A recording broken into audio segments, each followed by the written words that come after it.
Reading with Marshmallow and Miss Ganskow. Today we're going to read Pete the Cat and His 4 Groovy Buttons, written by Eric Litwin and art by James Dean. Alright.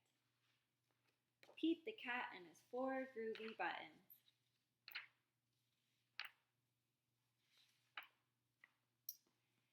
Pete the cat put on his favorite shirt with 4 big, colorful, round, groovy buttons. He loved his buttons so much, he sang this song.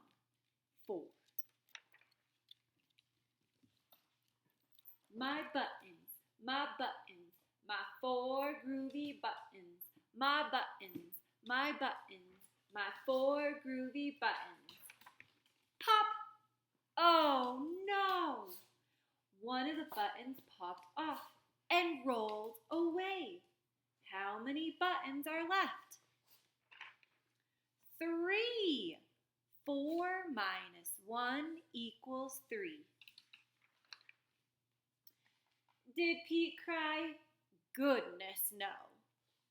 Buttons come and buttons go. He kept on singing his song. My buttons, my 3 groovy buttons. My buttons, my 3 groovy buttons. Pop! Oh no! Another button popped off and rolled away. How many buttons are left? 2. 3 minus 1 equals 2. Did Pete cry? Goodness, no.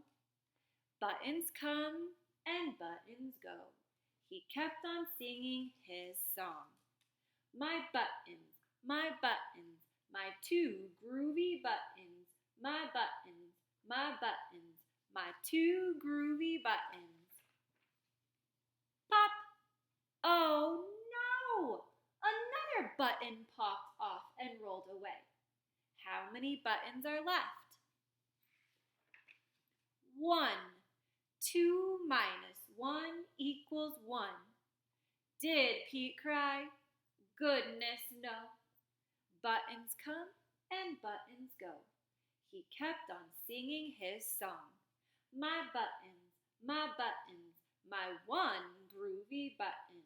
My button, my 1 groovy button. Pop! Oh no! The last button popped off and rolled away. How many buttons are left? 0. 1 minus 1 equals 0. Did Pete cry? Goodness, no. Buttons come and buttons go. Pete looked down at his buttonless shirt, and what do you think he saw? His belly button! And he kept on singing his song. My button, still have my belly button. My button, still have my belly button. I guess it simply goes to show that stuff will come and stuff will go. But do we cry? Goodness, no. We keep on singing. Buttons come and buttons go. The end. I hope you guys enjoyed the story for today, Pete the Cat and his 4 groovy buttons. Let me know what you think.